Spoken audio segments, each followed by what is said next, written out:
"You're not keeping that child." That line cut through the silence like a blade. The sound of his voice, calm, emotionless, rehearsed, felt colder then. The winter air leaking through the cracks of the Atlanta hotel window. Renera's breath caught in her throat as if the words had stripped the oxygen from the room. Malin didn't even look at her. He was already buttoning his shirt, sliding his cufflinks in place, glancing at his reflection instead of her face. "You think I'll throw away everything for this?" he asked, as if she'd suggested something absurd. She stood there, trembling, one hand resting on her stomach. "It's our child." He adjusted his watch, the one engraved with his family crest. Gold, polished, heavy with pride.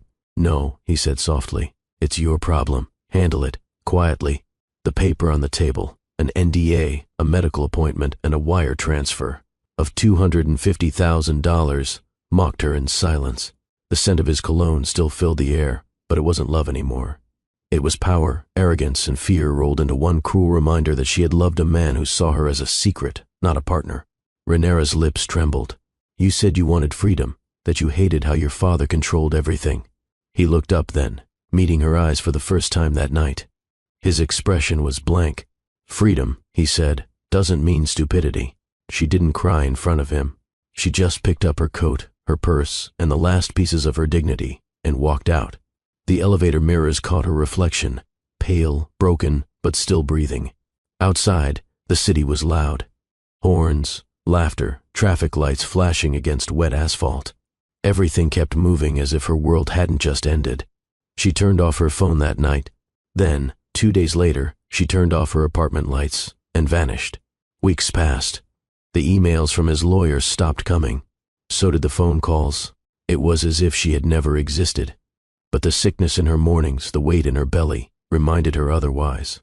And then, one late evening, while staring at the bathroom mirror, she placed her palm on her stomach and whispered, "He'll never find you." That was the promise. 5 months later, she woke to the sound of rain tapping the window of a stranger's guest room in Savannah. Her childhood friend Jalessa had offered her shelter, no questions asked. Renara worked part-time at a clinic, keeping her head low and her name quieter. The baby kicked that morning for the first time. It made her laugh and cry at once. Life was moving forward, just slower, quieter, safer. The world believed Malin Dovran was a prince of fortune, the kind of man who graced magazine covers. She knew better. She'd seen him behind closed doors, calculated, composed, always aware of who was beneath him. Now, she was gone. A ghost to him. Hi viewers, kindly tell us where you're watching from and what time ITIS. Warm welcome to the family, enjoy the story. Renara kept every dollar he'd offered in a sealed envelope, never touching it. She refused to let his money stain what she was building. Every morning, she'd count her tips, log clinic results, and fall asleep studying coding tutorials. She didn't have a plan, just survival, until one night, someone knocked on her door. 3 short knocks, then silence. She opened it to find a man in a gray coat, soaked from the rain. He carried a briefcase and an expression that made her heart freeze. "Miss Renara," he said softly. "I'm here on behalf of Mr. Dovran." Her hand instinctively went to her belly. "He found me." The man hesitated, then opened the case. Inside was a folder, a notarized document, and one sentence typed neatly on paper. "Malin Dovran, deceased. Car accident," the man said. "Geneva. The family wanted you to know there's no more threat. You're free. Free." The word didn't feel real. She stared at the paper, unable to move. No apology, no closure, just death in black ink. That night she sat in the dark, the death certificate glowing under a single lamp. Her fingers traced the letters, but her heart didn't mourn. She whispered to her unborn son, "You'll never need to know his name." Outside, the rain poured harder, thunder cracking like the world itself was releasing her. She didn't know if it was justice or fate, but it felt like the first mercy she'd been given in months. And yet, somewhere in her chest, something didn't feel right. No pictures of the crash, no reports, no proof, only a signature. And that's when the doubt began to whisper, what if he's not dead? Her pulse raced as lightning flashed through the window. The certificate slipped from her fingers and fell to the floor, the edges curling against the wooden boards. She stared at it for a long time, her hands shaking, a question forming in her mind, one that would haunt her for years. If Malin Dovran wasn't really gone, What else had been a lie? Would you believe a death certificate if it meant freedom, or would you keep searching for the truth? Drop your thoughts below, and don't forget to like, share, and subscribe for more stories like this. Renara changed everything the day she stepped off the Greyhound in Savannah. Her name, her hair, her entire rhythm of living. Gone was the woman who once believed in silk pillowcases and the smell of luxury candles in a one-bedroom midtown apartment. The new woman walked with her head down and her stomach growing. The new woman answered to Reina. The city air was different, saltier, quieter, older. It clung to her skin in a way Atlanta never did. Jalessa met her at the station, her old friend from high school, now a night shift nurse who didn't flinch when Renara showed up with nothing but a duffel bag and a secret growing inside her. Jalessa lived in a 2-bedroom house behind the hospital, walls scuffed, floors creaking, but the warmth inside was real. Renara took the guest room, though it was barely wide enough for the inflatable mattress Jalessa dragged from the garage. The first night, they said almost nothing. Just microwaved ramen and a shared silence between two women who'd seen too much life to talk about it right away. Over the next few weeks, Renara adapted like someone learning to breathe underwater. She kept her head down, bought groceries with cash, paid for prenatal checkups in installments. When asked her emergency contact, she put down Jalessa's number. The mirror above the sink became a stranger. Some mornings she'd stare too long, trying to find the woman Malin tried to erase.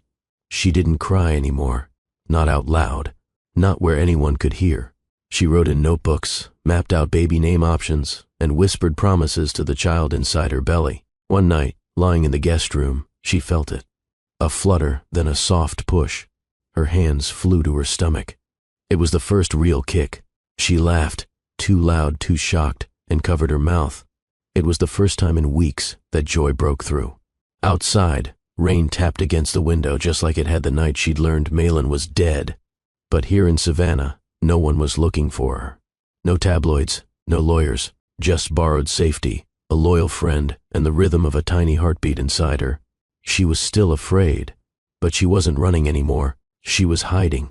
And sometimes that was enough. Jalessa always had a loud laugh and a sharp tongue. Back in middle school, she used to fight boys twice her size just because they teased Renara's crooked teeth. Years later, nothing had changed.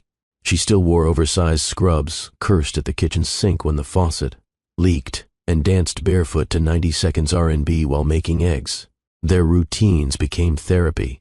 Mornings were quiet, Jalessa coming home from the night shift, Renara brewing coffee for two even though she barely drank it. They shared stories from work, nonsense about crazy patients, and neighbors who played gospel too loud on Tuesdays. Jalessa didn't press Renara about the pregnancy. She only said once, while folding towels, "Whatever he did to you, he's not getting this baby too." That line stuck. Renara found hope in small places, a clean bathroom, a stocked fridge, the smell of lavender laundry detergent. She started journaling again, something she hadn't done since college. She made vision boards out of clipped pharmacy magazines. Not about becoming rich or famous, just safe, stable, and unbothered. In one flash of memory, Renara recalled being 11 years old, hiding in Jalessa's backyard during her parents' worst fight. Jalessa had brought her a popsicle and said, "You know you're going to be something, right?" Renara smiled now, thinking about it. "I didn't become something, though," she muttered aloud, hands rubbing over her growing belly. "Yes, you did," Jalessa said, overhearing her. "You became a survivor." Those words landed harder than they should have. Not dramatic, not poetic, just true. Renara started piecing together a plan. Not a grand one, just steps. She picked up remote transcription work through a temp agency Jalessa connected her to. At night, she read books about data systems and healthcare management. She downloaded coding tutorials on a used laptop Jalessa loaned her. It was all in fragments, but it was hers. Hope didn't show up with fireworks. It came in tiny, invisible threads. The slow build of confidence, the warmth of a friend's quiet support, the growing clarity that she could raise this child, maybe even give him a life free of cruelty. She had no money, no status, no protection, but she had Jalessa.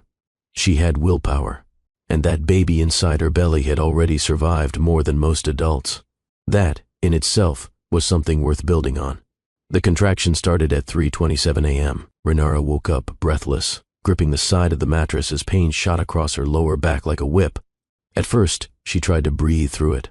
She counted, timed, waited, but by the third wave, she couldn't stand straight. Jalessa found her in the hallway, doubled over, sweat already soaking her t-shirt. No words, just action. Jalessa grabbed the hospital bag Renara kept packed by the door and drove through the empty Savannah streets like she was chasing a fire. At the hospital, everything blurred. Monitors beeped. Nurses barked orders. Lights buzzed too loud. Renara couldn't focus on anything but the pain. 12 hours. That's how long she fought. No epidural. Her chart listed no insurance. But she didn't scream. Not once. Not when her muscles tore. Not when the doctor said, "Just one more push." When the baby cried, it was sharp, defiant, alive. And then, silence. Renara panicked. Why isn't he crying again? Is he okay? The nurse held him up. He's fine, just staring. And he was. Wide-eyed, alert, unblinking. Renara reached out, hands trembling. They laid the baby on her chest, warm, damp, squirming, and already watching her like he knew her story. Jalessa wiped her face with a tissue. "Girl, he's beautiful." Renara couldn't speak. Her throat was tight, her heart louder than the monitor. She just stared back at the tiny face in front of her, the nose, the cheekbones. But the eyes, icy gray, just like Malin's. Her stomach twisted. For a second, guilt crept in. He'd look in the mirror one day and wonder where that color came from. She kissed his forehead. "Your name is Tavian." No middle name, no father's last name, just Tavian, his own beginning. They kept her in recovery overnight. Jalessa slept in a chair with her hoodie pulled over her head. Nurses came and went. But Renara didn't sleep. She held Tavian against her chest the entire night, whispering promises no one could hear. "You'll never feel unwanted. I swear it. You are not a mistake. You're my miracle." And when he blinked slowly in her arms, she swore he understood. He didn't cry again. He just stared. As if even then, Tavian knew he wasn't just born. He'd survived. 3 months after Tavian's birth, Renara returned to survival mode. Maternity leave didn't exist in her world. Bills did. So did baby formula, diapers, and heating costs. Jalessa had already done more than enough, and Renara refused to let her friend carry her any longer. She found work through a remote healthcare transcription service, one of those freelance gigs with no benefits but fast payout. By day, she nursed Tavian. By night, she typed medical notes from ER doctors who never slept and barely dictated full sentences. Her laptop sat on a folding table near the baby's crib. Every few minutes, she'd glance over at Tavian, watching his chest rise and fall, his tiny hands curling in sleep. But something started to shift in her. The more she transcribed patient logs, the more she recognized patterns, flaws in the software, issues with flagging prescriptions, inconsistencies in the data logs. She didn't just want to type anymore. She wanted to understand how the system worked. So she taught herself. Free YouTube courses, discounted Udemy tutorials, podcasts on AI and health tech. Renara wasn't trying to reinvent the wheel. She just wanted options. Jalessa came home one night and found her in the kitchen, laptop open, Tavian strapped.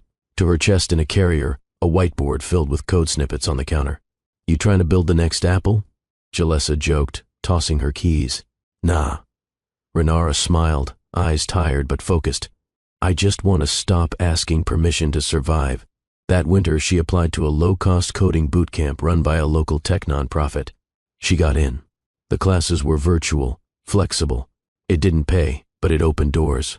They had her pitch ideas, build dummy systems. By month 3, her mentors were shocked she had no formal tech background.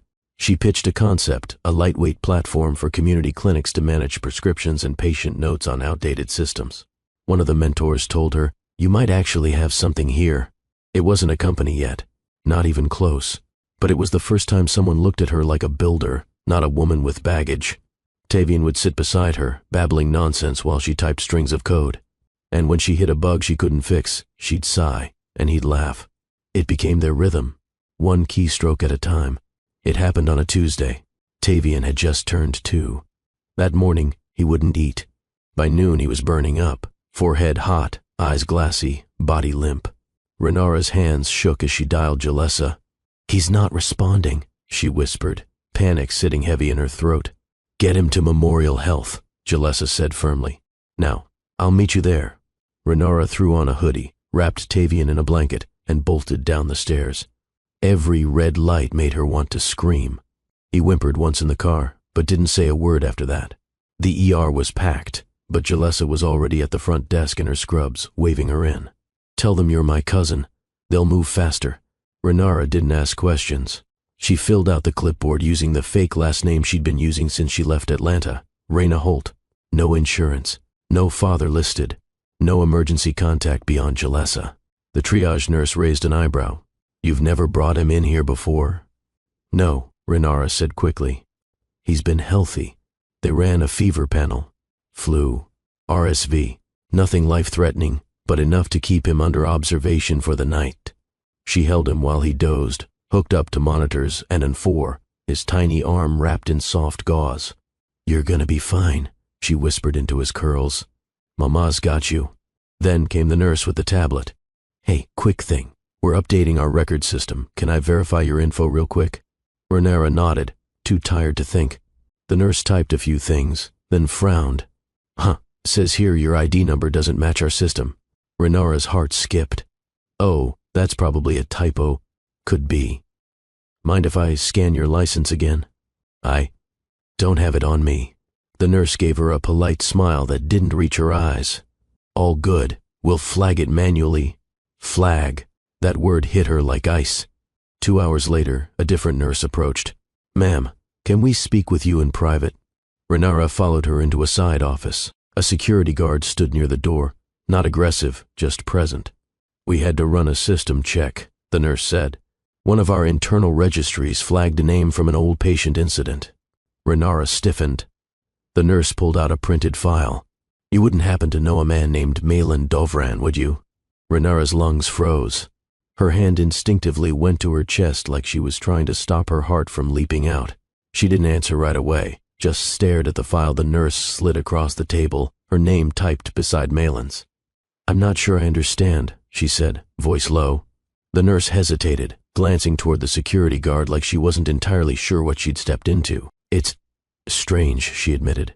"Your name popped up during an automated sweep of historical ER data linked to an old private legal case. It's sealed, but your name was flagged. Renara Eves, not Raina Holt." The silence thickened. "I haven't used that name in a long time." "We're not law enforcement," the nurse added quickly. "But because the system flagged it, protocol says we notify the administrator." Renara's eyes narrowed. "Why? What does this have to do with Tavian?" Before the nurse could answer, the door opened. A man stepped in, early 50s, thin, balding, dressed like a mid-tier consultant trying to look more important than he was.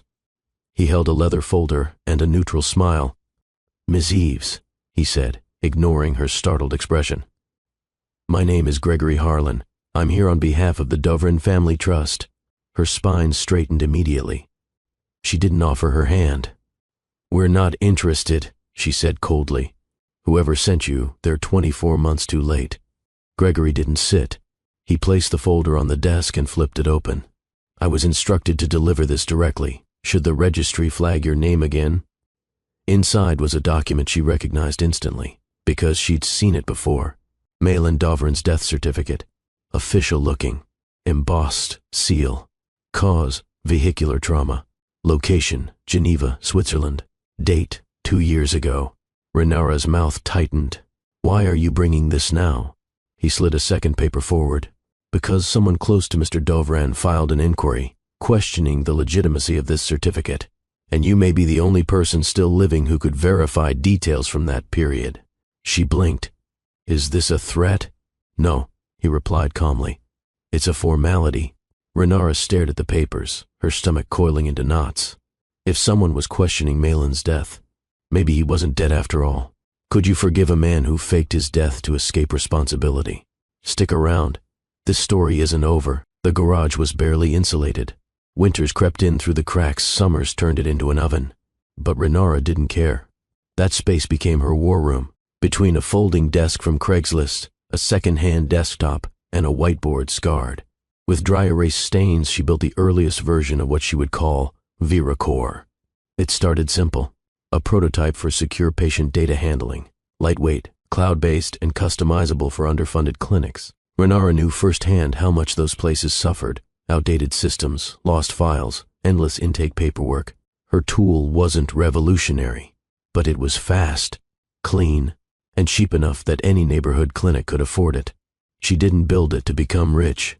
She built it because she remembered what it felt like to walk into a clinic pregnant, scared, and treated like a burden. Jalessa was her first beta tester. She installed the tool quietly on her workstation at the night shift desk.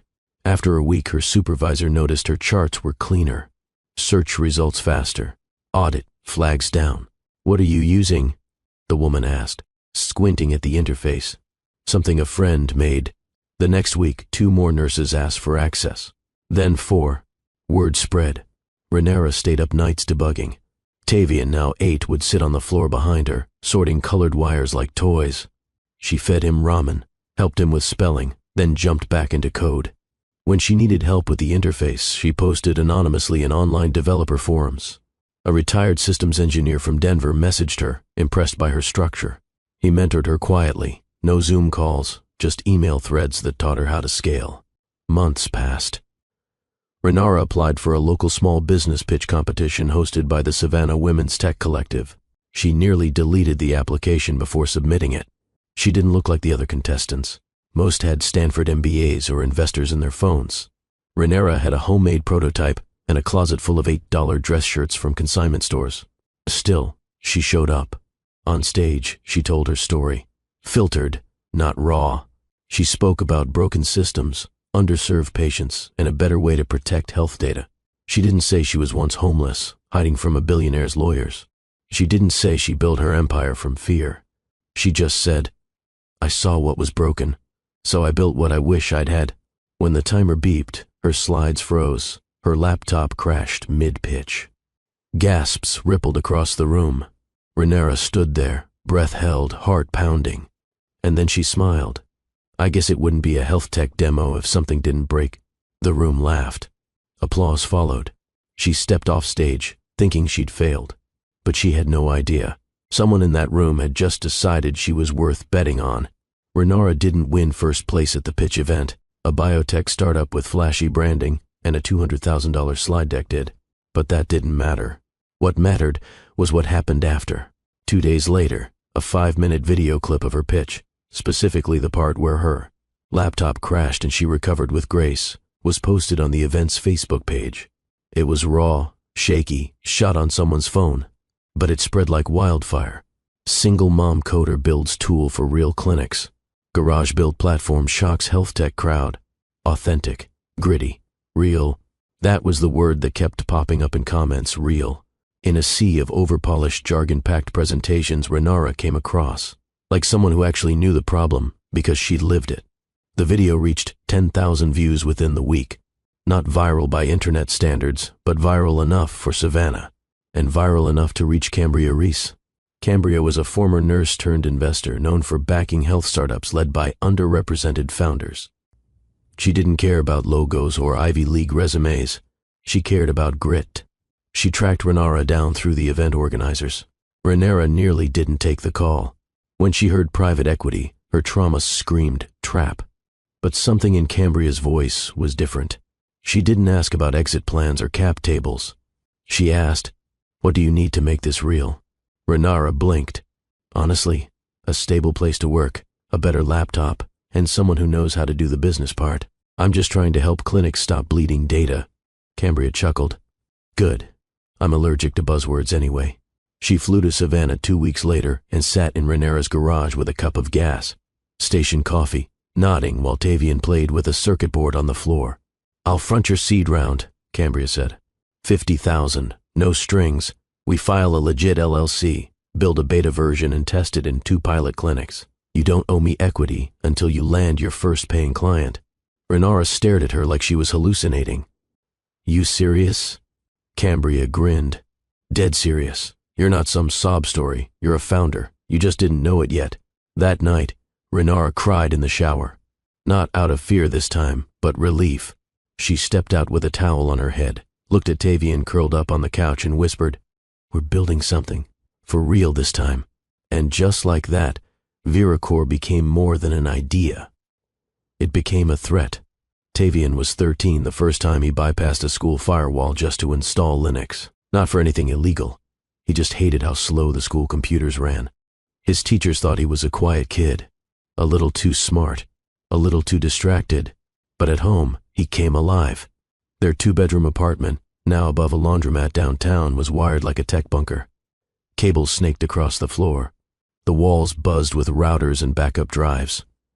Renara had given up trying to keep it neat. She just stepped over his experiments and made sure nothing sparked or smoked. Tavian would come home from school, eat leftover lo mein, and head straight to the garage-turned-lab. "Your math homework done?" Renara would shout. Finished it at lunch, he'd call back, fingers already flying over a borrowed keyboard. While Renara handled the business side of Viracore, clinic meetings, compliance updates, investor reports, Tavian quietly started building what she couldn't afford: infrastructure. He studied back-end security models from open-source projects, reverse-engineered outdated EMR platforms just to understand their weaknesses. Renara caught him once, dissecting a government data set for fun. "You know you're 15, right?" she said, leaning in the doorway. Tavian shrugged, eyes glued to code. "You know your server response time is trash, right?" She laughed. "Fix it then, genius." He did. The mother-son dynamic had never been traditional. He didn't just watch her hustle, he absorbed it. Every moment she stayed up till 3 a.m. debugging, every investor pitch he overheard from the hallway, every curse she muttered. When her laptop froze mid-deployment, he logged it all like training data. They didn't talk much about the past. Tavian didn't know about Malin, or why Renara always hesitated when filling out school forms that asked for father's name. He just knew they were building something together. One Saturday, he asked her casually, "Do I look like him?" Renara froze mid-sip of her coffee. Whoever he was. She set the cup down slowly. "A little. You have your own face, though." He nodded once. That was enough. Back in the lab, he built a prototype of Viracore's new back-end engine. Faster, leaner, self-correcting queries. He didn't say a word, just pushed it live to her dev server with a note. "Your code was good. Mine's better. Don't be mad." She wasn't. She cried a little, then hugged him tight that night, like maybe the code wasn't the only thing he was helping her repair. Together, they weren't just mother and son anymore. They were partners. Even though their lives revolved around screens, code, and bug fixes, the bond between Renara and Tavian was built in the spaces in between, those quiet, unscripted moments no startup manual could teach. Dinner was sacred, no devices, just 2 plates, a small table, and whatever they could scrape together. Some nights it was boxed mac and cheese and frozen peas. Others, takeout when a new clinic signed on. Either way, they made it a ritual. "Rate the food." 1 to 10, Tavian would say, mid-bite. 5. "It's giving cafeteria energy," Renara would tease. Tavian would grin. "Still better than your tuna surprise last week." Disrespectful. Their banter was constant. It kept the stress out of the air. But underneath the jokes, there was something deeper. A quiet loyalty. Renara had grown used to handling everything herself. She never asked for help, especially not from a teenager. But Tavian wasn't just any teen. He noticed things. When she looked too tired, he'd preload her project files. When her anxiety flared before investor meetings, he'd leave sticky notes on her mirror. "They're lucky to hear you." He never asked about the man who wasn't there. He knew better. His mom's silence on that topic wasn't fear, it was protection. On weekends, they'd walk the park trails near their apartment. Tavian always carried a small notebook, jotting down algorithm tweaks, sketching data maps, even drawing UI ideas. Renara would just watch him sometimes, stunned by how much of her he carried, but more refined, more focused. "You're gonna be a beast in this field," she told him once. He shrugged. "I'm just trying to keep up with you." "No," she said, smiling. "You passed me a long time ago." Sometimes, at night, she'd stand in the doorway of his room, watch him curled up with his hoodie over his face, laptop humming beside him. She'd remember the nights she held him as a baby, whispering promises into his ear about safety, about never letting fear win. Now he was becoming a man, one she didn't just protect, but admired. They weren't just surviving anymore. They were building. Together, she knew the world would come for them again someday. Success had a way of drawing eyes. But whatever storm was out there, she wasn't facing it alone anymore. Because Tavian wasn't just her son. He was her legacy in motion. Viracor's growth wasn't flashy. It didn't make headlines or trend on social media, but it made noise where it mattered, in conference rooms, clinic board meetings, and budget spreadsheets. By the time Tavian was 16, the platform had quietly become a trusted tool for over a dozen regional health centers. Small-town clinics, urgent care networks, mobile care units in underserved areas, places the big players ignored. That's what made the next part so unbelievable. A mid-sized clinic network in Jacksonville had put out a contract bid for a full software overhaul. It was the kind of account startups drooled over, 10 locations, scalable needs, media coverage attached. Renara wasn't going to apply. It's too big, she told Cambria on the phone. They're going to pick someone like Dovran Systems. Cambria didn't even blink. And, let them say no, but let them see you first. Renara submitted the proposal. Custom pitch deck, feature comparison sheet, case study. Tavian even helped design a mock dashboard. They sent it in and let it go. 2 weeks passed. Nothing. Then one Tuesday morning, Renara opened her email and froze. Subject, bid approved. Viracor selected. She read it 3 times before her brain caught up. Viracor had beaten Dovran Systems, one of the oldest, most powerful names in healthcare software, for a regional contract. She screamed so loud, Tavian ran in thinking something had exploded. You okay? She just pointed at the screen, hands shaking. They picked us. Tavian grinned. Over Dovran? She nodded slowly. Over everyone.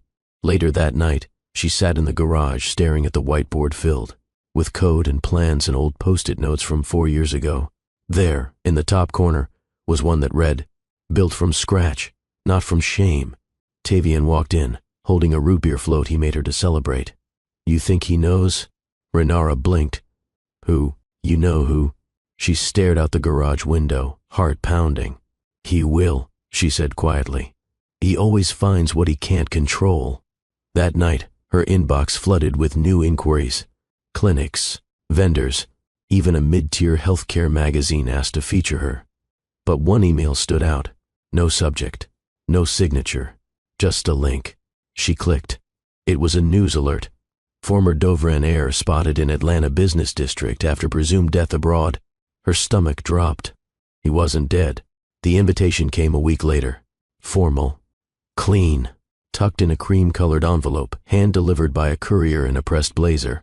Viracor had been shortlisted for a strategic partnership meeting with the Tri-State Healthcare Investment Alliance, an umbrella group Renara had only dreamed of reaching. Cambria was ecstatic.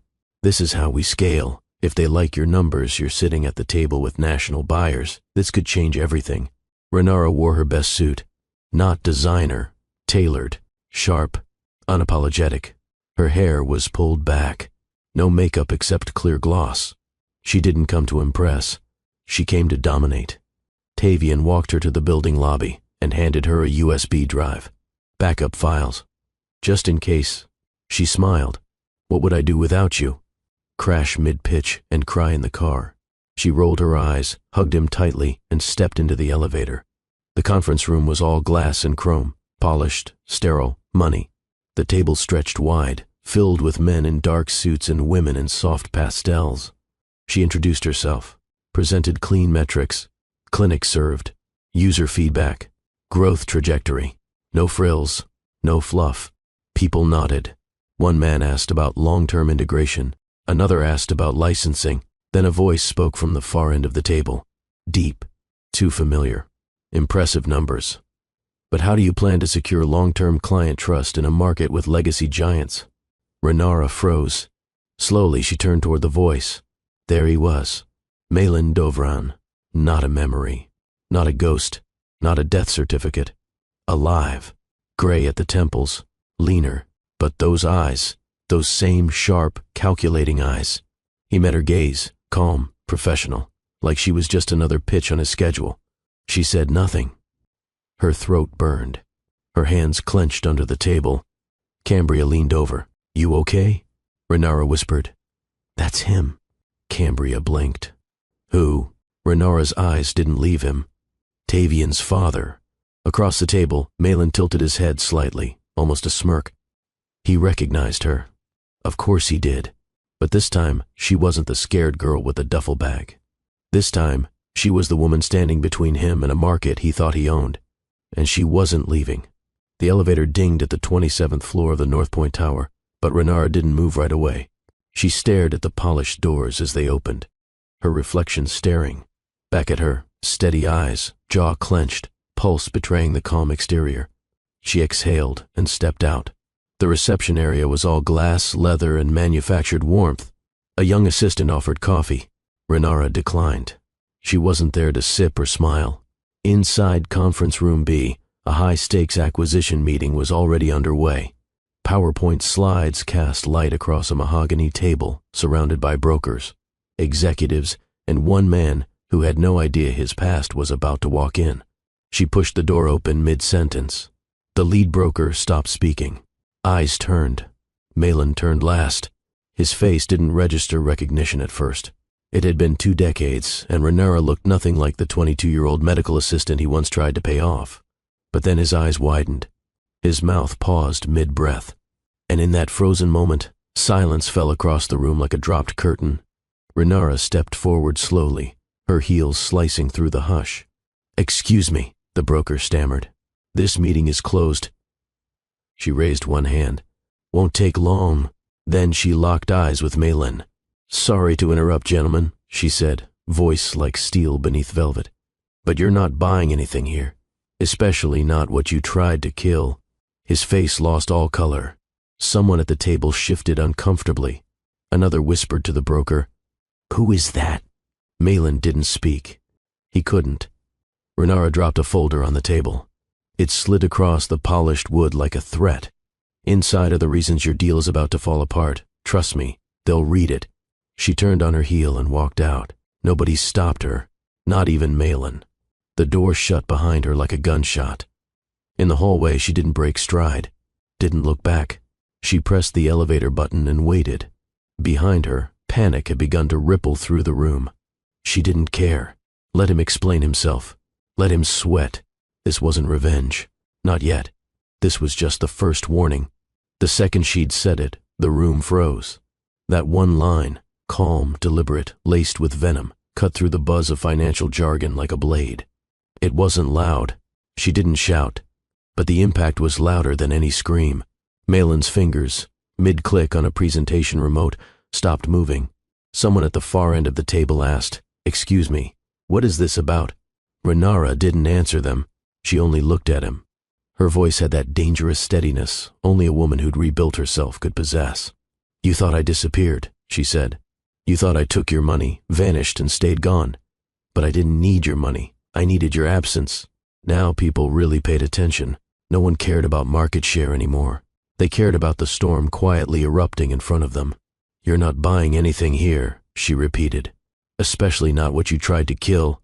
Malin swallowed hard. His lips parted, but nothing came out. "You know who I am," she said, taking a step closer. "You just hoped I'd stay erased." "Security," someone whispered at the door. "No," Malin finally said, holding up a hand. His voice cracked. "Let her speak." Renara tilted her head. "Oh, you want me to speak now? You had so much to say last time. About how I should handle it. Quietly. About how your inheritance was worth more than a life." Whispers spread like static across the room. Someone reached for the folder she'd left on the table. She didn't stop them. "Inside that," she said, nodding, "is a detailed timeline of your attempted hush money, an NDA you had your lawyer draft, a receipt for a scheduled medical termination, paid in full by your trust, and, in case you forgot, the fake death certificate sent to my door." Someone gasped audibly. Malin's eyes darted to the folder, then back to her. "I walked out of that room 20 years ago thinking I lost," she said, softer now. "But you're the one who lost. You just didn't know it yet." And then she turned around. No more words, because what needed to be said had already scorched the air. She walked out of the room like she had just detonated the building, calm, focused, and absolutely certain that the impact would reach him long after the door shut. The door closed behind her, but the silence inside that boardroom stayed. It wasn't just awkward, it was electric. Every executive in the room could feel it. Something irreversible had just happened. Malin remained seated, posture rigid, expression blank. For a man who spent his life mastering control, this was the first time the mask cracked. He didn't chase her. Couldn't. His pulse thundered in his ears. His throat went dry. He stared at the folder she'd left, the one marked only with 3 letters, 5th C. Someone asked quietly, "Sir, is there an issue we should know about?" He didn't answer. He just leaned back in his chair, eyes unfocused. A younger executive at the end of the table slid the folder open. The first page was a copy of an NDA, his signature at the bottom, the same handwriting he used on every contract for years. The second page, a bank statement, a wire transfer for $250,000 dated 20 years ago. Destination, private medical account. The third page, a photo of the death certificate. Malin felt something twist in his chest. The room blurred. "Mr. Dovran?" Someone asked. "You all right?" He stood up too quickly, nearly knocking over his water glass. "Meeting adjourned." "But sir," I said, "adjourned." He stormed out of the boardroom, ignoring the confused stares. His assistant trailed behind him, whispering something about the next investor call, but he didn't hear it. His mind was somewhere else, 20 years ago, in a hotel room, with a trembling young woman holding a pregnancy test. By the time he reached his private office, his breath was uneven. He locked the door, pressed his palms against the desk. She was alive. She hadn't disappeared. She'd built something. VC. He muttered the letters under his breath, pacing. Viracor, Viracor. How didn't I see it? He opened his laptop, typed the name into a browser. The company logo appeared, a clean blue emblem with a heartbeat design inside a circle. Her name wasn't listed as CEO. Just initials are Holt. He exhaled sharply. Holt. Of course. She changed it. Then his eyes caught another name in the team section, Tavian Holt, lead developer. The picture was small, blurry, but clear enough to see one thing that made Malin's knees buckle. Gray eyes. His eyes. He staggered back against the wall.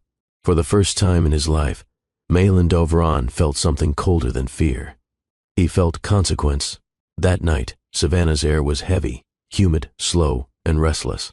Renara sat in her home office, light from the screen casting shadows on the wall, trying to drown the day's confrontation in work.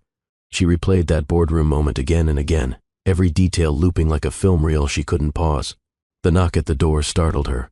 It was late, too late for deliveries. She wiped her palms on her jeans and opened the door just enough to see the uniformed courier standing there with a silver-edged box. "Delivery for Ms. Holt," he said. She frowned. "From who?" He shrugged. No sender name. Just a note. Her stomach tightened as she signed. The moment she lifted the lid, a wave of scent hit her. White lilies. Dozens of them, fresh and perfectly arranged. The kind of flowers you send to funerals. Inside, a card rested on top. Her name was handwritten in black ink. No message. Just 2 words. "Congratulations, Renara." Her first reaction was disbelief, then anger. She dropped the card onto the counter like it burned her fingers. Her chest felt tight. How dare he?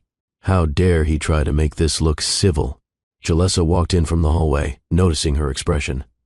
"Who's sending flowers at 10 p.m.? Renara didn't answer. She grabbed the vase, turned, and walked straight out the door barefoot. The pavement was cold beneath her feet as she crossed the small courtyard to the dumpster. Without hesitation, she dumped the entire arrangement in. The lilies hit the trash bag with a hollow thud. Jalessa followed, crossing her arms. "Let me guess.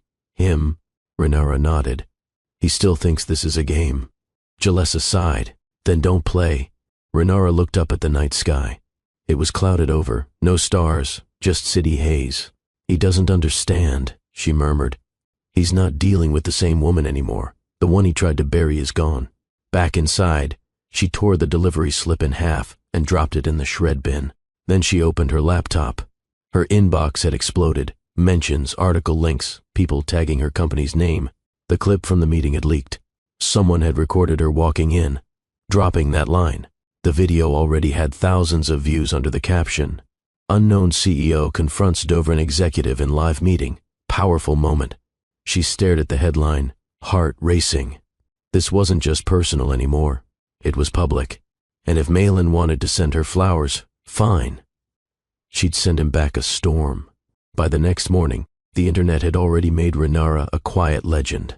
She didn't ask for fame, but the clip of her confrontation was being shared across professional circles, especially among women in tech. Comments flooded in, praising her composure, her courage, her control. But while the world celebrated, Tavian was in the background plotting his next move. At 19, he'd been accepted into a selective research fellowship at a regional university, a program focused on AI systems for data management. He didn't know it yet, but his name was circulating far beyond academia. Emails started coming in from recruiters and companies who claimed to have heard of his brilliance. He ignored most of them until one caught his eye. Subject: confidential internship invitation. High priority candidate. It came from a corporate address he didn't recognize, Neurologic Systems. The message was simple: no flashy promises, no public announcement. Just a private request for a meeting with their R&D director. He brought it to his mother over dinner. They said it's confidential, he explained. Something about an upcoming expansion. They want me to help test their neural data framework. Renara froze mid-bite. Neurologic? The same company that just signed with our new vendor network? Tavian nodded, half smiling. Yeah, I thought it was weird too. But Mom, this is huge. They're serious innovators. It could open doors. She looked at him closely, torn between pride and unease. Her instincts buzzed. They reached out to you, not the school. Directly. He grinned. They said they saw one of my optimization models online. That wasn't entirely true. The model he'd uploaded had been private, shared only in limited access research threads. The fact that they found it meant they'd been watching him. She wanted to say no. She wanted to protect him. But she also remembered being 19, hungry, brilliant, determined to prove herself. Just promise me one thing, she said softly. Don't sign anything without me seeing it. He smiled. You're sounding like my lawyer now. I'm sounding like your mother, she replied. That night, when he went to bed, Renara sat at her desk, tapping her fingers against the wood. Her mind raced with questions. Neurologic Systems. She knew the name from somewhere deeper, older. She opened her inbox and started digging. Her jaw dropped when she saw it. An old investor sheet listing Neurologic as a strategic rival to Dovran Corporation. Her heart sank. Her son had just been invited to work for the one company Dovran couldn't buy or destroy. The offer came sealed in an envelope thicker than any internship packet Renara had ever seen. Tavian opened it at the kitchen table, eyes scanning each page with focused intensity. Full-time paid, NDA required, live project access, he muttered aloud, flipping through. They're assigning me to a stealth division under their neurodata architecture team. That's core AI. Renara poured herself coffee, masking her nerves with a calm expression. And the catch? Tavian shrugged. They want discretion, no social media mentions, no public-facing content, but they're paying triple what I made tutoring this year. She sat across from him. This isn't just a summer gig. They want you in their ecosystem. He leaned back. So what's the problem? Isn't this exactly what I've been working toward? She hesitated. Her fingers tapped the edge of her cup. Tavian, do you know who their biggest enemy is? He raised an eyebrow. What, like corporate rivalries? No, I haven't tracked that deep. She pulled her laptop over and opened the folder she found the night before. Investor briefings, lawsuits, market trend reports. She spun the screen toward him. Neurologic Systems has been in a cold war with Dovran Corporation for nearly 10 years. They've blocked mergers, outbid each other in federal contracts, and poached talent every chance they get. Tavian looked down at the screen, then back at her. So what? I work with Neurologic and help them win? That's good for us, right? Renara paused. It could be, but it puts you directly in the blast radius. He nodded slowly, understanding more than she expected. Is this about him? Her silence was answer enough. After a long pause, Tavian stood and picked up the contract again. He flipped to the last page.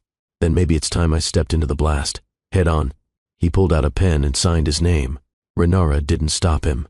She watched as her son, her quiet, brilliant, observant son, chose to step into a battlefield she had once fled. But this time, he wasn't defenseless. This time, he was walking in with power. Across the city, at that exact moment, Malin stood in his office, staring at a market alert on his phone. Breaking: Neurologic Systems signs undisclosed intern for AI expansion unit. Rumored. To be prodigious Savannah-based developer, the attached photo was small, fuzzy, but those eyes, gray, unmistakable. Malin's hands clenched around his glass. The boy he thought was gone had just entered his enemy's camp. Malin had built an empire by monitoring weakness, competitor missteps, market vulnerabilities, CEO scandals. But Viracor wasn't showing any. It didn't burn fast like most startups. It scaled slowly, surgically, cutting into sectors Dovran had long ignored. He couldn't understand it at first. A small Savannah-based health tech company with no pedigree board, no flashy funding, no legacy partnerships. Yet their client list was growing like wildfire. Late nights in his office turned obsessive. His assistant noticed the shift, the longer hours, the sharpness in his tone, the way he stared at reports without blinking. He had teams scrape the web for mentions of Viracor. Every press piece, every local article, every investor presentation. He demanded bios on everyone in their org chart. That's when he saw it. A clip from a regional youth innovation panel. A group of young developers sharing their startup insights. One of them was introduced as Tavian Holt, lead systems architect at Viracor. Malin leaned forward in his chair, squinting at the screen. The boy was articulate, confident, precise. His voice was calm, but it carried weight. The panel host asked him what motivated his design approach. Tavian smiled and said, "I don't like systems that act like people don't matter. My goal is to protect the vulnerable, not just process their data." A murmur of applause followed, but Malin didn't hear it. He was frozen. The jawline, the shape of the eyes, the subtle lift of the left eyebrow when he spoke. It was like staring into a younger version of himself. He paused the video and walked across the room to a mirror, looked at his own reflection, then back at the screen. The likeness wasn't coincidence. Malin felt something stir in his chest that he hadn't felt in decades, real, sickening fear. He searched deeper, found an old staff photo from Veracor's internal newsletter. Tavian, in a dark hoodie, standing beside Renara. Her hand rested lightly on the boy's shoulder, the way a mother does. His heart dropped. The son he thought he'd erased hadn't just survived. He'd been growing, quietly, right under his nose. And now, he wasn't a child anymore. He was a threat. Sleep evaded Malin that night. Every time he closed his eyes, he saw that video again, Tavian speaking. With quiet certainty, eyes cutting through the camera like truth itself. He couldn't shake the resemblance, but he needed proof. Cold, clinical proof. So he called in an old favor. Dr. Lucan Rhodes, head of a private biomedical lab that had handled Dovran. Gene mapping contracts in the early 2000s still owed him. Malin wired him an obscene retainer and sent a single request: run a comparative DNA trace against this database sample. The sample came from Dovran's old family medical archive, a restricted collection of genomic data used for hereditary disease tracking. Tavian's data came from a different source, a public health research registry where Viracor developers had volunteered anonymized medical info for pilot tests. It was supposed to be secure, anonymous, untouchable. But Malin had built his empire on breaking into what others called unbreakable. Lucan hesitated at first. "You're asking me to risk federal ethics violations." "I'm asking you," Malin said flatly, "to confirm whether I have a son walking around with my face." By the end of the week, the sample files were ready. Lucan called him from a secure line, voice low, anxious. "I ran it twice. The mitochondrial markers align. The paternity index came back over 99%. Malin didn't respond right away. The hum of his office air system filled the silence. "Do you want me to destroy the record?" Lucan asked. Malin swallowed. "No. Send it to me." He ended the call and leaned back in his chair, staring at the skyline outside his glass wall. The city lights shimmered, distant and cold. His pulse pounded in his ears. The result file arrived minutes later. He clicked it open, his eyes tracing the digital certificate confirming the match. He expected anger, maybe relief, but all he felt was an old, unrecognizable ache he hadn't let himself feel since his father's funeral. He'd spent 2 decades pretending the past was dead, and now it was staring at him through a genome. For the next several hours, Malin didn't move. He sat behind his desk, eyes fixed on the screen, scrolling over the same lines of data again and again, as though one of them might suddenly read error. It didn't. The result was final. Tavian Holt, born 20 years ago in Savannah, Georgia, shared his Y chromosomal haplotype, his recessive, gray-eye gene, and an inherited anomaly on chromosome 7 linked to a rare enzyme deficiency, the same marker that had nearly killed Malin as an infant. He whispered, "It's him." A sharp laugh escaped him then, quiet, shaky, foreign. He poured himself a drink, though it did nothing to steady his hands. The ice clinked violently in the glass. He thought about all those years he'd told himself he'd made the right choice, that cutting Renara off had preserved his future, that his father would have destroyed him if he'd stayed with her. Now, his empire felt smaller, shallower. Every deal, every boardroom, every accolade, it all looked like a mountain of ashes. He pulled up Tavian's bio on Vera Cor's website again. The boy looked composed, brilliant, sharp-edged in a way only purpose could shape someone. That was Renara's doing. And yet, the intensity in those gray eyes, that was him, the Dovran legacy, alive and untamed. A part of him wanted to reach out, to fix what he'd broken. But how do you claim a son you once tried to erase? He stood abruptly and paced the length of his office. His reflection followed him in the glass walls, older, thinner, haunted. He gripped the window frame and whispered to it, as if the city below could hear him. "I have a son." For the first time in decades, those words didn't sound like power. They sounded like regret. He stayed in his penthouse office until dawn. The city woke beneath him, horns, traffic, workers, sirens. But Malin stayed still, staring at the skyline. Every thought circled back to the same unbearable truth: he existed. Tavian wasn't some faceless reminder of a mistake. He was real, working, speaking, building, breathing. Malin replayed the old memory of Renara's trembling hands as she'd told him she was pregnant. The way he'd shut her down without emotion, how he'd believed money could erase consequence. Now, that memory was a curse. He whispered again, "I have a son." It wasn't a declaration. It was confession, a quiet admission that stripped him bare. He poured himself another drink and didn't taste it. The television played softly in the background, business reports, stock updates, his name being mentioned alongside words like unstable, restructuring, decline. None of it mattered. He'd spent 20 years conquering the world just to realize he'd lost his bloodline in the process. When his assistant knocked hours later, he didn't respond. She let herself in carefully, dropping a stack of reports on the desk. "Sir, the Vera Cor acquisition team wants to know if we're still proceeding with the counter-proposal." He didn't look up. "Cancel it." She hesitated. "Sir, I said cancel it." His voice cracked. "We're not touching them." She left quickly, sensing something broken behind those words. Malin turned off the TV and sat there in silence, staring at a photo. On his desk, his father shaking his hand at his MBA graduation. The old man had told him once, "Love is weakness. Legacy is the only thing that outlives you." He had believed him. And now, his legacy existed outside his empire, under another name. While Malin unraveled in silence, Tavian was building momentum that would soon shake every major tech corridor from Savannah to Silicon Valley. Neurologic's R&D division had greenlit his prototype, a self-learning AI engine, capable of identifying gaps in medical data with unprecedented accuracy. He called it Cura Mind. It wasn't just another diagnostic algorithm. It could rewrite predictive healthcare mapping altogether. The project was confidential, but whispers had already begun circulating. Online, a young developer leading a potentially industry-altering system. Renara was proud, though cautious. She saw the headlines forming before they did.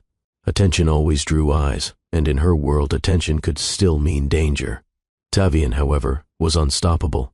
He barely slept.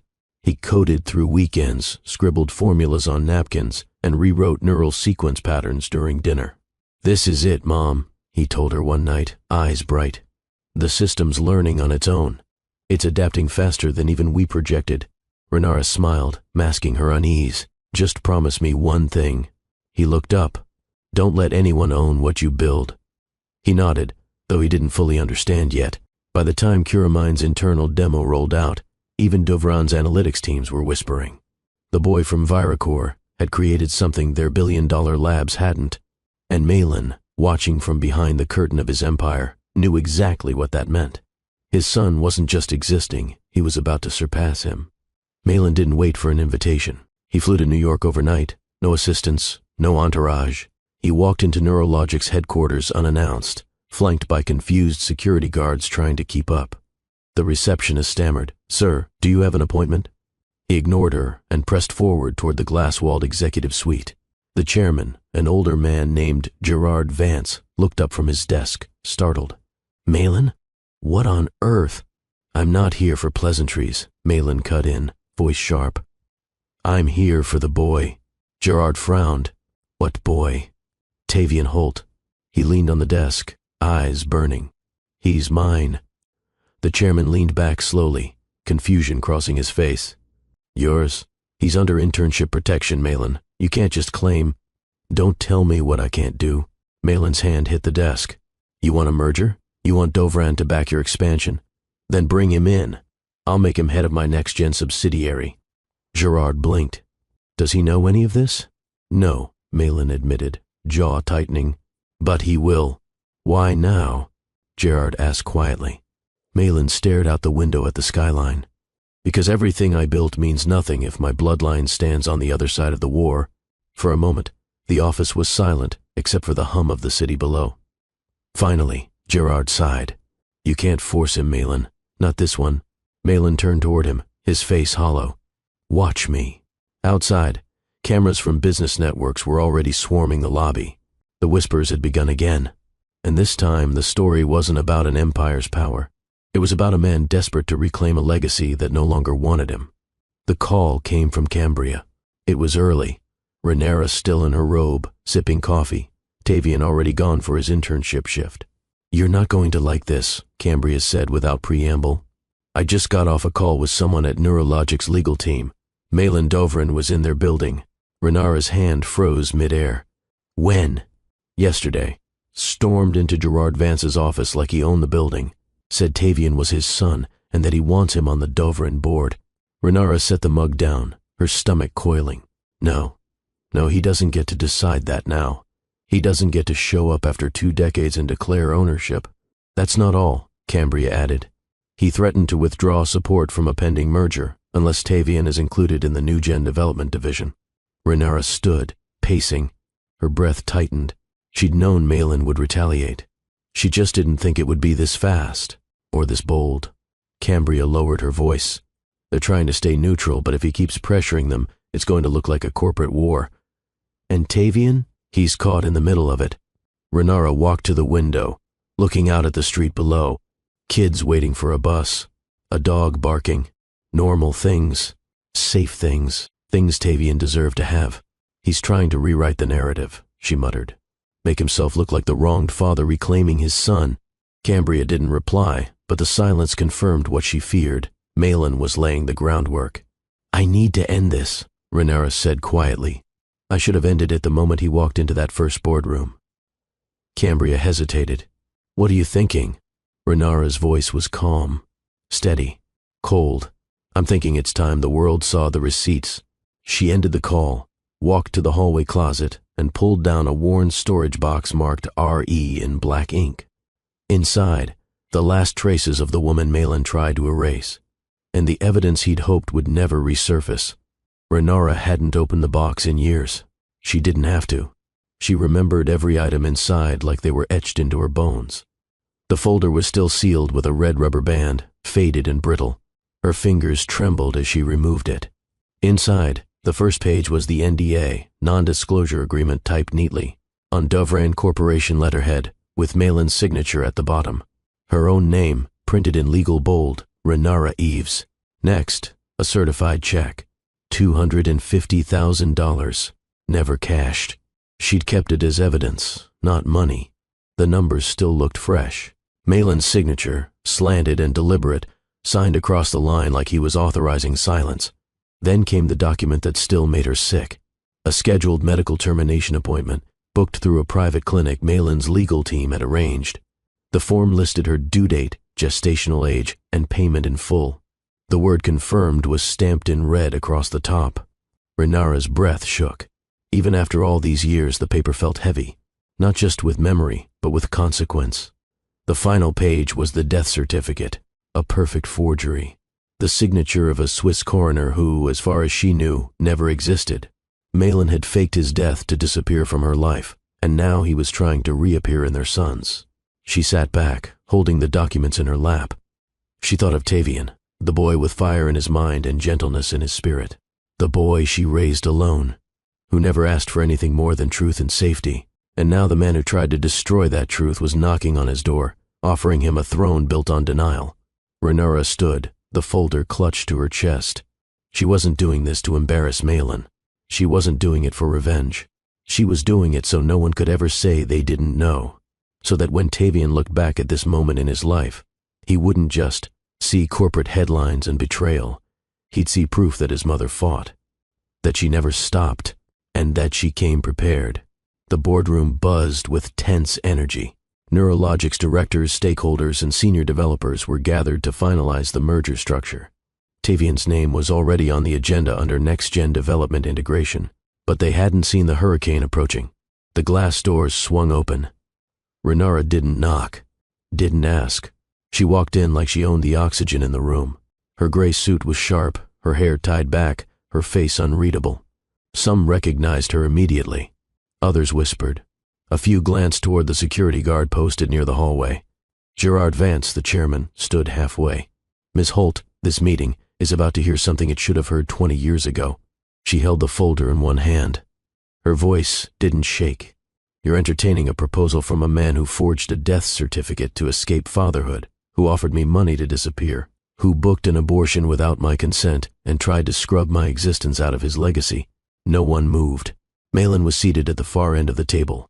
His expression was stone, but his eyes were on the folder. He knew what was inside. Renara walked to the center of the room. "You want transparency, you want innovation, then you need to know who you're aligning with." She dropped the folder on the polished table. It landed with a flat slap that echoed through the room. "These are the receipts." She didn't yell. She didn't cry. She let the facts do the bleeding. Malin remained seated. His knuckles were white against the chair. "This isn't about Tavian's brilliance. He earned everything himself. This is about truth and the danger of rewriting history for convenience." Gasps whispered across the room. Gerard picked up the papers and began scanning the contents, his face darkening with every line. Malin didn't blink, didn't flinch. But everyone in the room could see it now. The real legacy of Dovrin wasn't wealth. It was rot. Renara didn't wait for their questions. She delivered her line like a final sentence in a courtroom. "You're trusting a man who tried to erase a human being." The boardroom went silent again. It was the kind of silence that didn't invite argument. Her voice didn't rise. She wasn't there to make a scene. She was there to set fire to a lie that had lived too long. Malin shifted in his chair. His eyes narrowed slightly, but he didn't interrupt. He knew the cameras were rolling. Someone was always watching. Renara stepped away from the center, her heels clicking softly as she made her way to the far wall. "I was 19 when I met him, 22 when he offered me a check to vanish. And every day since then, I've lived with the weight of his choice, to see me and my son as liabilities." She pointed to the documents spread across the table. "This isn't emotional. It's legal, documented, signed, bought and buried until now." One of the board members, a woman with silver-streaked hair and piercing eyes, finally spoke. "Miss Holt, are you willing to testify if needed?" Renara met her gaze. "I don't need a courtroom to tell the truth, but if that's where this ends up, yes." Malin's jaw clenched. "You've made your point." Renara turned to him, eyes sharp. "This isn't about making a point.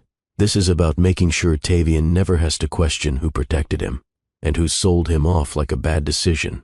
Another director leaned toward Malin. "Did you really fake your death?" Malin remained silent. His silence was louder than any denial. Gerard Vance opened the NDA and held it up. "You offered her hush money?" The room murmured. Malin leaned back in his chair, arms folded. "It was a legal arrangement." Renara shook her head slowly. "Legal doesn't mean moral." The check was passed around next. Some stared at the amount, others at the signature. The medical appointment sheet sent visible shudders across the room. One director whispered, "That's not just business, that's coercion." Renara nodded.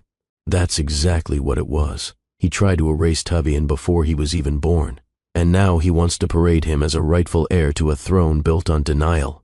Gerard's hands trembled as he folded the final document, the fake death certificate. This is federal fraud." No one spoke. The air had gone thin.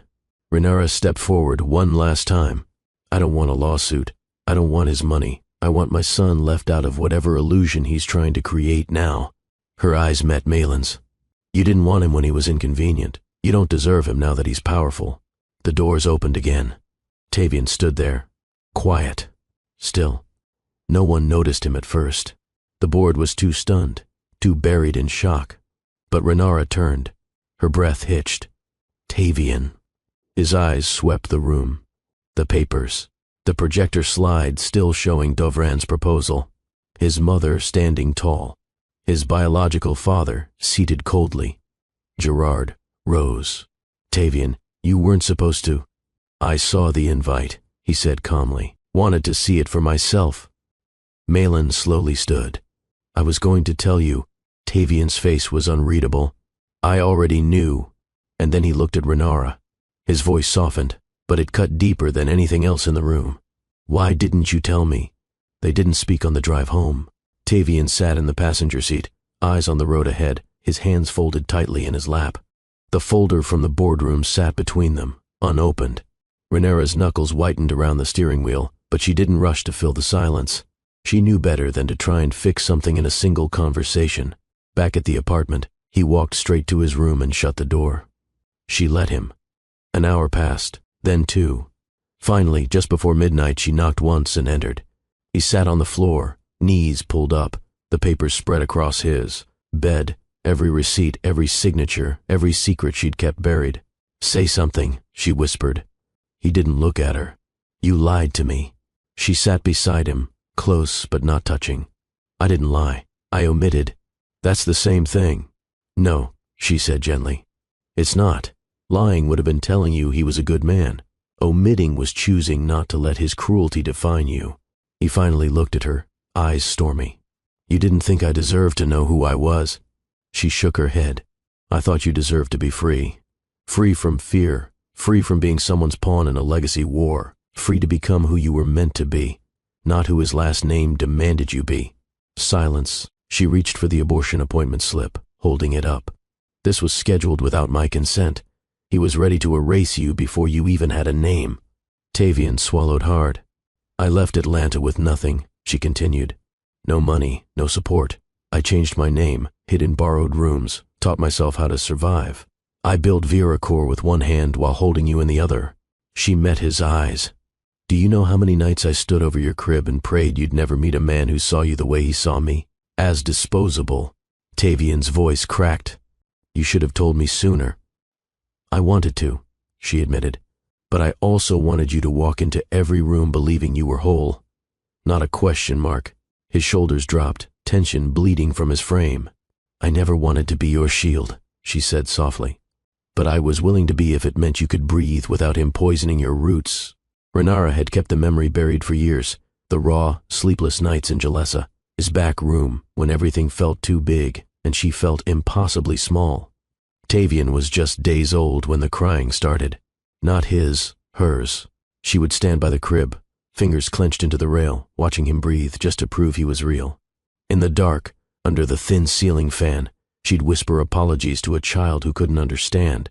I'm sorry you don't have more. I'm sorry you were born into this. I'm sorry I couldn't give you better. Some nights she wept so hard she had to cover her mouth with a towel just so Jalessa wouldn't hear. Other nights, she rocked him while humming old songs her mother used to sing. Tavian never cried much. He just watched her with those wide, alert eyes, Malin's eyes, but softer, kinder. Once, during a storm, the power went out. She lit a candle and sat cross-legged beside his crib, telling him stories of what she dreamed their life could be. A little house, a porch swing, a garden she didn't know how to grow. I'll learn, she promised him. I'll figure it all out. I just need time. She saved every baby sock, every hospital tag, every handmade pacifier strap. Not out of sentimentality, but proof. Proof that he existed, that he mattered, that he wasn't some shadow Malin could deny. One night, exhausted beyond words, she held Tavian against her chest and whispered, You were the best decision I ever made, and no one, not even your father, gets to take that from me. That became her mantra. Every hard decision, every sleepless night, every gig she worked just to buy formula or keep the heat on. It all came from that space, those nights by the crib where grief and love collided in silence. She didn't raise Tavian with bitterness. She raised him with fire. So when she looked at him now, grown and standing at the edge of the truth, she didn't see the boy she lost her innocence for. She saw the man who proved her sacrifice wasn't in vain. After the conversation, Tavian left without a word.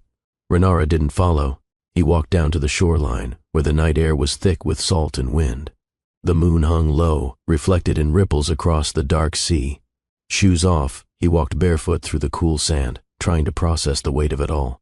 His entire life had been built on an invisible wall between past and present. Now that wall had shattered.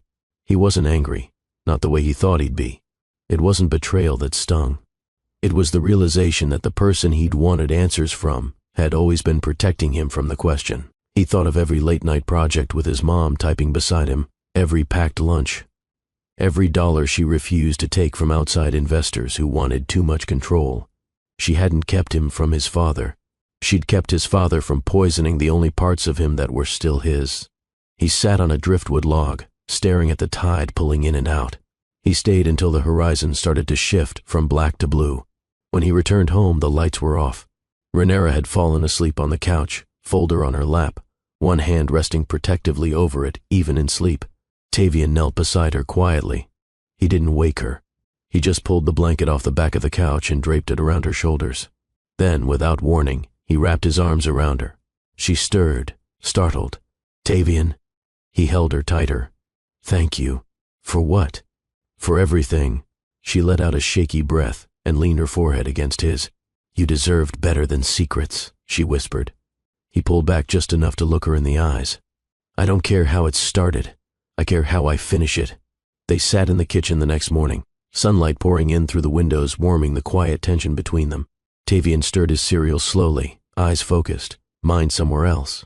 Renara sipped her coffee, waiting for him to speak first. Finally, he set the spoon down and leaned back. "I'm not angry at you, Mom." She met his eyes. "You'd have every right to be. I know. But I'm not. I get it now. You weren't trying to hide the truth. You were trying to protect my future from becoming about his past." Renara's throat tightened. "I never wanted him to touch any part of you." Tavian nodded. "And he didn't. Not until I let him." A beat passed. Then he said it, quietly but firmly. "But I need him to know who I am now." She looked up. "Why?" "Because I'm not just his mistake anymore. I'm his consequence." He stood and grabbed his tablet off the counter. "And if he wants to pretend he's part of my story now, I want him to see the whole thing. Are you sure?" He turned back to her, a calm fire in his eyes. "I'm not trying to belong to him. I'm trying to show him I never needed to." Renara exhaled slowly. There it was, the clarity she'd always hoped he'd find. Not anger, not revenge. Power. Later that afternoon, Renara found a sleek black envelope slid under their front door. The seal bore the logo of the Global Health and Innovation Gala. She opened it, her fingers tensing. Inside was a single card, thick and embossed. "You are cordially invited to the 19th Annual Global Health and Innovation Gala. Keynote speaker, Tavian Holt, Neurologic Systems." Her breath caught. She walked into Tavian's room. "Did you know about this?" He turned, nodding once. "Gerard called this morning. They want me to close out the event. Said it's a symbolic moment. Youth leading the future of medical AI." Renara held up the card. "This is national, Tav, broadcasted. Industry leaders, media, investors. I know. You're ready for that?" He looked her in the eye. "I was born in the shadow of a man who thought silence was power. It's time someone flipped the lights on." She studied him. He wasn't the boy who once sat on the floor with wires and circuit boards. He was something else now, unshakable. The next morning, headlines hit the business circuits like lightning. Dovran CEO to attend global gala, after industry shake-up. Malin Dovran publicly confirms appearance at event headlined by rumored son. Renara froze mid-scroll. He was going, not through the shadows, not behind closed doors, publicly, brazenly. She called Cambria immediately. "You see the headline?" "Yep, it's a power move. He's trying to reclaim narrative through optics." Tavian read over her shoulder. His jaw tightened. "Let him come." Renara turned to him, concern flooding her face. You're walking into a room full of powerful people with your entire story exposed." He nodded. "Good." Then he looked out the window, voice steady. "Let him sit in the front row. I want him to hear every word." Backstage, the air buzzed with quiet tension. Stage crew murmuring into earpieces, screens glowing, with countdown timers and the soft echo of music playing for the seated guests outside. Renara stood behind a black curtain, hands clasped tightly in front of her, her heart beating like a war drum in her chest. She wasn't on the program. She wasn't supposed to be there. But Tavian had insisted she come. Not as CEO, not as a guest, but as his anchor. From where she stood, she could see just the edge of the podium, the bright lights making everything else seem distant. The gala ballroom was dressed in excess, crystal chandeliers, velvet tablecloths, every guest in black tie and silken gowns. She didn't care. None of it mattered compared to the storm that was about to hit. A staffer passed by with a clipboard and paused. "You're Miss Holt, right?" Renara nodded. "They'll introduce him in 2 minutes. Just a heads up." She gave a tight smile. "Thank you." As the staffer walked off, Renara stepped a little closer to the curtain, just enough to see. Tavian pacing in the shadows across the stage, earbuds in, lips moving silently, rehearsing. He looked calm, controlled, but she knew her son. Underneath that stillness was a fire ready to ignite. She took a shaky breath. All these years, she had protected him from Malin's shadow. Tonight, he was walking directly into it and burning it down. She hadn't seen Malin yet. She knew he was there. She didn't need to look. The media already whispered about his arrival like it was royalty returning to the throne. But she didn't care about what the cameras captured. She cared about what Tavian was about to say. This moment wasn't revenge. It wasn't about humiliation or power. It was about truth, spoken out loud, with the entire world watching. And Renara had never been more proud. In the front row, under the harsh glow of the stage lights, Malin Dovrin looked nothing like the man who once ruled boardrooms with effortless precision. His white hair was neatly combed, but his skin looked paler under the spotlights. The weight of age clung to his shoulders now. Or maybe it was regret. He sat alone. No entourage, no family, just the echo of a legacy that was fraying at the edges. Across the aisle, whispers followed him. Some guests nodded politely. Others leaned away, as if scandal carried a scent. He didn't react. His eyes stayed fixed on the stage, his hands folded, knuckles tight. But inside, his thoughts churned. He had replayed the boardroom confrontation 100 times. He'd scoured every article that followed, every thread of commentary, every quote that painted him, not as a giant, but as a ghost of a man who tried to bury his past and now sat in its audience. The program listed Tavian Holt as the final speaker. Keynote address. Highlight of the night. Next to his name, lead AI architect, Neurologic Systems. But Malin didn't care about the company title. He cared about the blood. The son who looked like him, walked like him, but belonged to someone else now. He knew Tavian would address the elephant in the room. He wasn't stupid, but a part of him hoped, naively, that there would be a bridge offered. A nod of acknowledgement. A soft line toward reconciliation. It was a desperate hope. And Malin knew it. But he had to be there. Because if his empire collapsed tomorrow, if his name was scrubbed from every Wall Street ticker and Forbes article, this boy would still exist. And that truth, whether Malin liked it or not, would outlive him. The announcer's voice rang through the speakers. "Ladies and gentlemen, please welcome our keynote speaker, Tavian Holt." Applause thundered. Renara's breath caught as Tavian stepped out into the lights, dressed in a midnight black suit, collar sharp, posture commanding. He didn't rush. He walked with quiet confidence, the kind built from years of pressure. He reached the podium, adjusted the mic, and looked out into the sea of polished faces. Then he paused. A long pause, the kind that made people shift in their seats. He didn't speak right away. He scanned the crowd, eyes locking with Renara's through the gap in the curtain. Then, slowly, deliberately, he looked to the front row, at the man who tried to unmake him. Their eyes met. No hatred, no fear, just recognition. And then Tavian looked away, back to the room, back to the people who'd come to hear him speak about innovation, about the future. He leaned into the mic. "Good evening." His voice was clear, strong, I was asked to talk about technology tonight, about data, about systems, but instead, I want to talk about inheritance. The crowd hushed, not the kind measured in trust funds or board seats, the kind you carry in your bones, the kind that survives lies. Silence, abandonment. Malin shifted, his jaw tight. Tavian let the silence breathe. Tavian looked out across the ballroom and delivered it with calm, ruthless precision. Then he said, I inherited brilliance, from survival, not blood. The room didn't gasp. It didn't need to. The silence was louder than shock. Renara, still behind the curtain, closed her eyes for a second. Not to cry, to breathe. Tavian continued. Some inherit power, others inherit pain. I inherited a mother who taught me to question systems, especially the ones designed to erase people like us. He moved away from the podium slightly, commanding the room with nothing but presence. She didn't give me a company, she gave me truth, and truth became my foundation, my code, my compass. Malin sat frozen. His face didn't flinch, but his hands now gripped the edge of his seat. I was raised not by wealth, but by resilience, and I built what I did not because someone gave me permission, but because someone gave me freedom. He turned back to the mic. Tonight, I stand not as a product of legacy, but as proof that legacy is a choice, and I choose to leave behind something cleaner than what tried to own me. The words hung heavy. Then came the applause.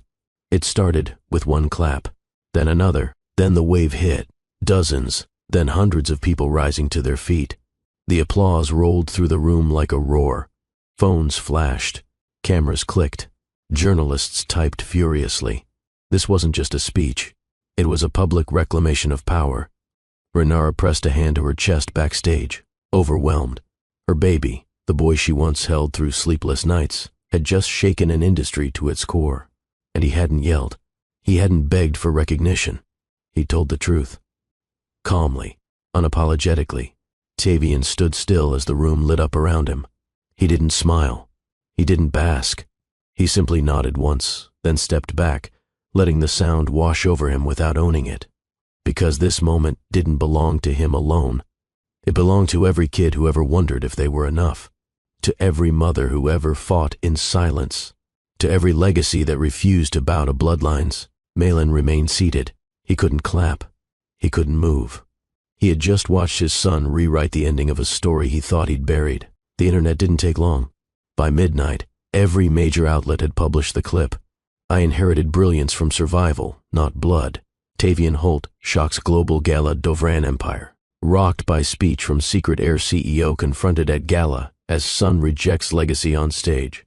The soundbite hit social media like a meteor. Influencers reposted it. Business analysts dissected it. Advocacy groups celebrated it. Renara's inbox flooded. Journalists, producers, offers, threats, praise. Tavian turned off his phone. He didn't need the noise. He already knew the message landed. At breakfast the next day, he simply looked at her and said, I think that did it. She smiled faintly. Oh, it definitely did. Then the call came in. Cambria's voice was tight. You need to see the market reports. Dovran Corporation's stock opened at a 9% drop. By mid-morning, it hit 14%. Shareholders panicked. Public trust tanked. Multiple board members scheduled emergency meetings. The clip of Malin's frozen face during the speech went viral too. Captured by an audience member seated nearby, the image told a story words never could, a man watching the consequences of his past ripple into his future. Analysts called it the beginning of the Dovran displacement.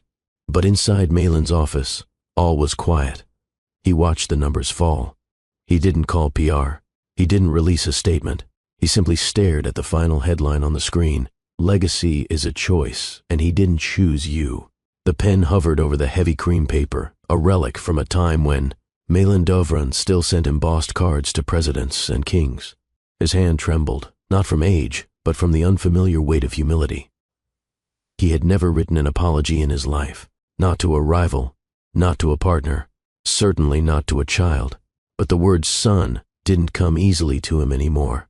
It felt foreign, like a title he'd forfeited decades ago without realizing it. Still, he began to write, slowly, deliberately. Tavian, I don't expect you to forgive me. I don't expect a reply. But for the first time in my life, I feel something I never did before. Regret.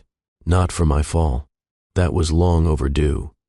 But for what I never tried to build, for the days I missed, for the man you became despite me. I watched you at the gala. Every word was earned, every silence deserved. You are a force I cannot claim, but I felt pride, even if I no longer have the right to it.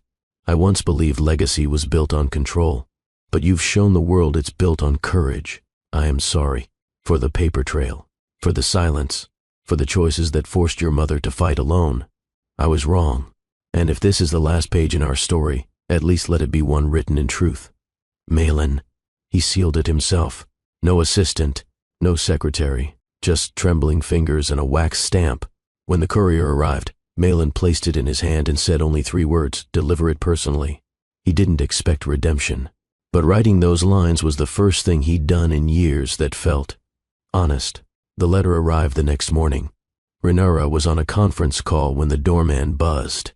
Tavian took the envelope without asking questions. The seal alone told him who it was from. He knew that crest, Dovran's initials, pressed into wax like a brand. He carried it upstairs, sat by the window, tore it open. He didn't rush through it.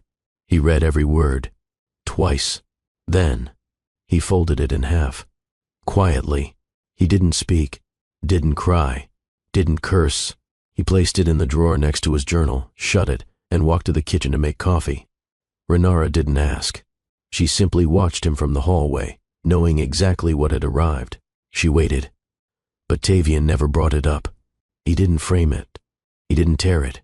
Because the truth was, Malin's words were too late. Some things, when buried too long, don't come back to life. They just fossilize into memory. And Tavian had already built a future without needing his name. Later that evening, Renara passed by Tavian's room. The door was open. The letter sat on his desk, half folded, words exposed just enough for her to see. She didn't ask for permission. She stepped inside. Read it. Her hand covered her mouth as she processed each line. Not because she was shocked, Malin's guilt was predictable, but because he'd finally said it aloud. I was wrong. 4 syllables she'd waited years to hear. She didn't cry. She didn't soften. Instead, a small, quiet smile crept across her face. Not out of satisfaction, not out of triumph, out of peace. Because Tavian didn't need the letter, and she didn't need an apology. She had already won. She turned to leave but paused and whispered into the room, "You'll never need his approval to shine. You never did." Tavian, seated on the balcony, didn't turn around, but he heard her. And that was enough. The offer came 2 days later. An encrypted message from Neurologic's executive chair. Tavian opened it casually, expecting another routine update, but it wasn't routine. It was a formal proposal, signed and sealed. He was being invited to lead the company's newly formed AI division, a billion-dollar venture spun out from their core operations, tasked with shaping the ethical frontier of artificial intelligence. They didn't want a figurehead. They wanted him, the man who rewrote legacy, the architect of Vera Core, the one who stood at a podium and dismantled bloodlines with words. He read the offer twice, then again. It wasn't just about money. The board had voted unanimously. They'd cited his public stance, his integrity, his moral clarity. The world saw him now not as Malin's secret, but as a leader in his own right. Renara watched him from across the room, her expression unreadable. He looked up. "They want me to lead it," he said. She nodded once. Then, lead. He didn't smile, but something in his eyes shifted. Purpose, direction. He was no longer inheriting a system. He was rebuilding one. At the press announcement, journalists packed the sleek Neurologic auditorium. Cameras flashed. Investors whispered behind tablets. Tavian took the stage. He wore no tie, no pin, just a charcoal suit and certainty. He didn't open with numbers. He opened with vision. "For too long, we've let systems define us," he said. "It's time we define them." He spoke of ethics, of equity, of innovation driven by empathy. Then came the reveal. Effective today, this new division will operate under a new name, one that reflects not who we came from, but who we're becoming. He turned, tapped the screen. Behind him, a logo bloomed to life, Vera Thrive. The room broke into applause. The name was a fusion. Vera, a nod to Vera Corps, the company he founded in college. Thrive, a statement of purpose. No longer a pawn, no longer a secret. He wasn't Dovran's shadow anymore. He was Vera Thrive's founder, and the world would remember that name. The ocean was louder than she remembered. Renara stood barefoot on the edge of a private cove in St. Lucia, her toes sinking into soft sand, her linen pants fluttering in the breeze like she finally belonged to the moment. For the first time in 2 decades, she wasn't tethered to an early morning alarm or clutching a planner that dictated every second of her day. Her phone? Off. Her laptop? Locked away in a drawer. It took her 3 full days to stop checking over her shoulder for emergencies that never came. The beachfront villa had been Tavian's idea. A gift. No, a statement. "You've earned a soft sunrise, Mom," he'd said. No boardrooms, just breath. She didn't cry when she landed. She didn't cry when she walked into the ocean view suite. But she did cry when the hotel staff handed her a handwritten itinerary labeled, "Just for joy." Cooking classes, sunset sails, a massage every morning at 8 a.m., a hammock with her name embroidered on the side. Renara had always moved like a woman with a war plan. Now, she moved like someone who'd won the war. The most surprising part? She didn't feel lost without the chaos. She felt alive. Every evening she sipped from a chilled glass of guava nectar, watched the waves crest in gold, and whispered a silent promise. "I will never shrink again for anyone. Not even love." Her peace wasn't loud. It was earned, and it was sacred. At Vera Thrive's new eco-campus in Seattle, Tavian sat on a minimalist patio overlooking a rooftop greenhouse. His shirt sleeves were rolled, collar open, a slice of sun grazing his cheek as he stirred his iced hibiscus tea with a compostable straw. A tech journalist's voice buzzed through the speakerphone.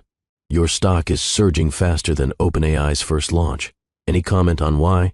Tavian didn't lean forward, didn't posture. He simply smiled. "Because we're not selling fear," he said. "We're scaling hope." He'd done over 30 interviews that week. Half were on camera, half were off record. All of them circled the same question. How did a kid raised by a single mom in Atlanta dethrone a Fortune 100 giant in under 5 years? Tavian's answers were always measured, but his confidence was no longer borrowed. It was forged. His team watched him in awe, not just because of his intellect, but because of his calm. He didn't need to raise his voice to dominate a room. He'd already proven what mattered, that you don't need a famous last name to lead an empire. You just need to build one. As the world devoured Tavian's keynote on ethical tech at the UN Youth Forum, a viral clip began circulating with overlaid narration. It opened with drone footage of Vera Thrive's green rooftops buzzing with solar panels and vertical gardens. Then came a photo of Renara at a STEM gala, flanked by young girls of color, each holding up a tablet with future founder printed on it. Finally, Tavian, standing beneath a soft spotlight, delivering a simple line. "We are not the sum of our parents' mistakes. We are the result of our own courage." The narration cut in. He didn't inherit wealth. He inherited strength. The clip took over platforms in under 24 hours. Not because it was flashy, but because it was raw. Comment sections flooded with stories of kids estranged from their fathers, of women raising empires, from kitchen tables, of engineers who felt like ghosts in the industries they helped build. Tavian wasn't a CEO. He was a signal. The world was ready for a different kind of Heir. VC firms that once ignored Renara's garage startup were now sending gift baskets. Corporate sponsors from Japan to Brazil flooded Tavian's assistant with cold offers. And not small ones, 9-figure ones.